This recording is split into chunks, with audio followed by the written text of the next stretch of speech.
D'accord. Les Illuminati forment une élite secrète qui domine le monde. Cette rumeur qui se développe depuis des années, des dizaines, peut-être même plus d'années sur Internet, envahit les salles de classe dans un climat parfois malsain, teinté d'antisémitisme. D'où vient-elle? Comment d'autres rumeurs ont-elles pourri la vie des personnalités politiques? Mathieu Aron, directeur de la rédaction de France Inter, est notre invité pour répondre à ces questions. Mathieu Aron, qui publie avec Franck Cognard Folle rumeur aux éditions Stock. Bonjour. Bonjour. Bienvenue. On va parler de ces Illuminati d'abord. J'ai envie de dire que la rumeur, elle est vieille comme le monde. Ça, c'est une évidence. Ce qui change depuis quelques années, c'est la caisse de résonance avec Internet. Par exemple, avec cette histoire d'Illuminati, c'est nouveau? Oui, non? Qu'est-ce qui la propage? C'est insensé, cette histoire. C'est une rumeur qui a 2 siècles. Deux siècles. Elle a été lancée par un abbé jésuite au lendemain de la Révolution française. Il expliquait en 2 mots, et c'était une théorie du complot, que la Révolution française n'était pas due à des phénomènes sociaux, mais que c'était un groupe ultra secret qui avait infiltré la franc-maçonnerie, les fameux Illuminati, qui auraient comme ça réussi à faire en sorte que la Révolution française existe. Bon, donc cette rumeur, elle n'a pas arrêté depuis 2 siècles. Et alors, qu'est-ce qui se passe depuis quelques années? Ce qui est assez fascinant en fait dans cette histoire, c'est que cette rumeur qui est connue des conspirationnistes, qui circule dans des cercles assez étroits quand même jusqu'à maintenant, avec l'arrivée du net, avec ce public d'adolescents qui va regarder sur le net, qui regarde des vidéos, qui lit des écrits, elle arrive et elle touche des publics beaucoup plus larges.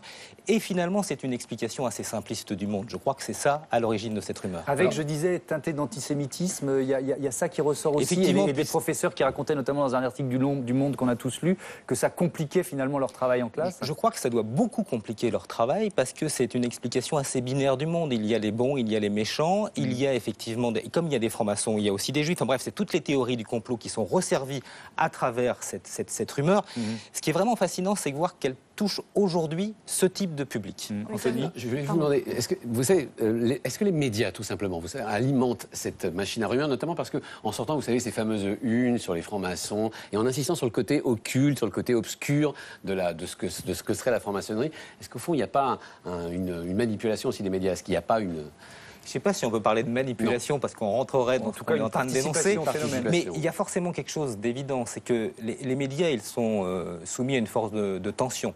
Il faut qu'ils vendent et il faut qu'ils sortent des infos en premier.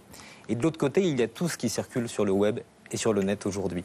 Donc il y a un travail de vérification nécessaire, mais effectivement, il y a le risque que vous dénoncez. Je voudrais qu'on parle des autres rumeurs que vous évoquez dans votre livre, notamment celles qui touchent les hommes et les femmes politiques. C'est une arme politique, la rumeur?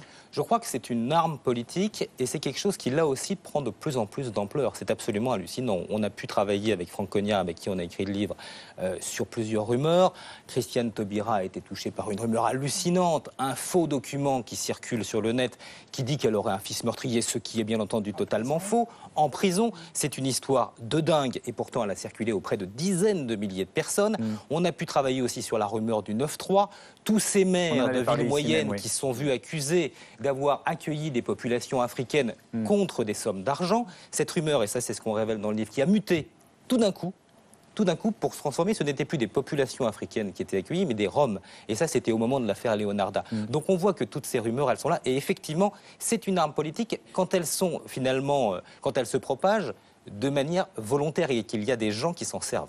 Alice? Oui, sur cette semaine, il y a eu une autre rumeur, soi-disant, en tout cas démentie par Ségolène Royal. C'est un article dit exclusif paru sur Le Point, qui disait que Ségolène Royal avait instauré l'interdiction des décolletés dans son ministère et se faisait annoncer dans son ministère afin que ses collaborateurs se lèvent. Oui, par un huissier voilà. quand Alors, elle ça a été démenti, elle a même jugé cette rumeur complètement ridicule, mais dans ce cas-là, croyez-vous que le démenti serve à quelque chose ou bien est-ce que ça va continuer à...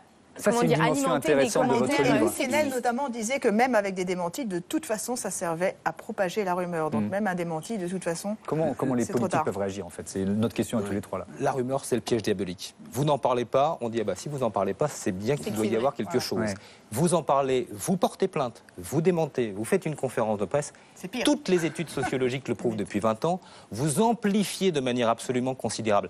Le seul finalement qui est à peu près réussi, c'est le président américain, Obama, qui avait créé dès sa première campagne présidentielle un site internet anti-rumeur où finalement tous les Américains qui le soutenaient pouvaient contribuer.